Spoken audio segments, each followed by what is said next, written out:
රුසියාවේ තම්බව් කලාපේ කොටොවිස් නගරයේ පිපිරීම් මාලාවක් සිදුව ඇතැයි වාර්තා වනවා. රුසියානු සමාජ මාධ්‍ය මූලාශ්‍රවලට අනුව ප්‍රහාරක ඩ්‍රෝන යානා තම්බව්හි පිහිටි වෙඩි බෙහෙත් කම්හලකට ප්‍රහාර එල්ල කිරීමට උත්සාහ කර ඇති බවයි වාර්තා වන්නේ. රුසියානු ටෙලිග්‍රාම් නාලිකා අනුව එම සිදුවීම් තම්බව් කලාපේ කොටොස් නගරයෙන් වාර්තා වන අතර එම නගරේ පුරා පිපිරීම් 10ක් පමණ සිදුව ඇතැයි සඳහන්. නගරයට ප්‍රහාර එල්ල කිරීමට උත්සාහ කරන ඩ්‍රෝන යානාවලට රුසියානු ගුවන් ආරක්ෂක පද්ධතිය මගින් ප්‍රහාර එල්ල කරමින් තිබෙන බවද වාර්තා වනවා.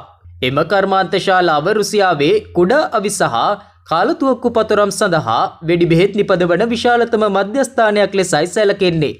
මෙම බලාගාරය කුඩා අවි සඳහා පයිරොක්සිලින් කුඩු, අත්බෝම්බ, ග්‍රෙනේඩ් විදින උණ්ඩ මෙන්ම කාලතුවක්කු සහ මෝටාර් පතරම් ඇතුළු නිෂ්පාදන වර්ග 200කට වඩා නිෂ්පාදනය කරන බව සඳහන්.